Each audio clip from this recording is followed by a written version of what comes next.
Hôm trước đang ngồi ăn cơm, bất chợt mình thấy điện thoại rung và số gọi đến là mẹ. Một cuộc nói chuyện ngắn gọn diễn ra với một nội dung ngắn gọn: nghỉ Tết này hãy về nhà ăn Tết cùng bố mẹ nha con. Thật sự nghe xong mình vui lắm. Có lẽ sau những biến cố quá lớn mà mẹ vẫn cầm điện thoại gọi được cho con về nhà ăn Tết, đó là một thành công rất lớn rồi. Chào mọi người, hãy cùng nghe một chút về câu chuyện vượt qua biến cố của mẹ mình, một chút kinh nghiệm khi sơ cứu những người không may gặp tai biến, và cùng xem bố mình nấu những món ăn mộc mạc, chân chất ở quê nha. Buổi sáng ngày mùng 4 tháng 3 năm 2023, một ngày tuy không nắng nhưng thời tiết khá là khó chịu. Mẹ mình đang tưới chè trên bãi thì bỗng dưng thấy khó chịu trong người, và trên đường đi về nhà thì mẹ đã khuỵu xuống.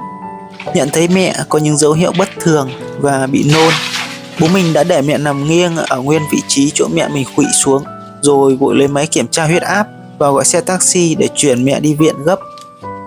Mọi người nhớ nhé, khi thấy một người có dấu hiệu đột quỵ, hãy để họ nằm yên ở nơi an toàn, thoải mái, nằm nghiêng một bên, đầu hơi cao, cố gắng kiểm tra và kiểm soát huyết áp. Khi họ yếu chi thì không được phép di chuyển họ. Nếu họ khó thở, hãy nới lỏng quần áo hoặc cởi bốt quần áo không cần thiết. Nếu họ không thở được, hãy thực hiện hồi sức tim, phổi cho bệnh nhân. Trò chuyện để trấn an bệnh nhân, không cho bệnh nhân ăn uống và nhanh chóng đưa họ tới bệnh viện nha. Trong vòng 3 giờ đầu kể từ khi có dấu hiệu, bệnh nhân bị đột quỵ cần phải được đưa tới bệnh viện để các bác sĩ cấp cứu và có sự can thiệp của y học hiện đại. Sau khoảng hơn 30 phút thì xe taxi đến và cẩn thận đưa mẹ mình đi viện. Nhà mình cũng gần viện nên chỉ khoảng 20 phút là tới.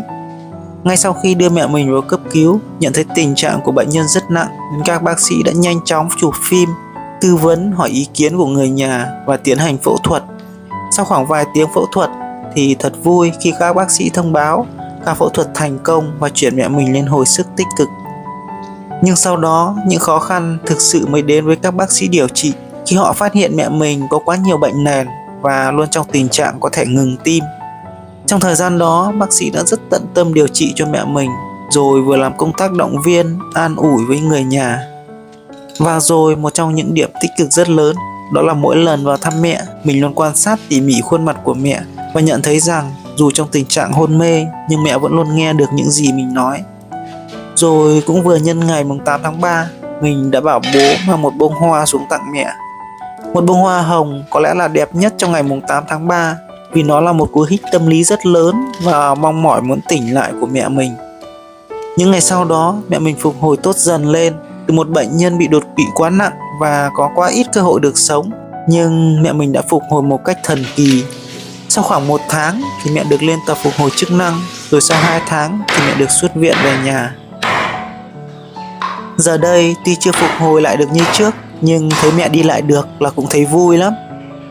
Những ngày này tuy bố mình vất vả hơn một chút, nhưng có lẽ mỗi ngày vẫn được ngồi ăn cơm cùng mẹ song ca những bài hát yêu thích cũng là một động lực rất lớn để bố tiếp tục cố gắng mỗi ngày. Bố mình thì vẫn vậy, vẫn là một người bố yêu thương vợ con hết lòng. Chỉ cần mẹ và chúng mình thích ăn món gì ngon và bổ là bố sẵn sàng lao vào bếp và cho ra những món ăn ngon đó. Không sao cả, có khó khăn thì con người mới biết trân trọng và cố gắng hơn. Cảm ơn mọi người đã lắng nghe hết câu chuyện và xem hết món vịt hấp lá na của bố mình nha. Nếu thấy câu chuyện ý nghĩa và hay thì mọi người hãy chia sẻ với những người xung quanh nha. Cảm ơn tất cả mọi người.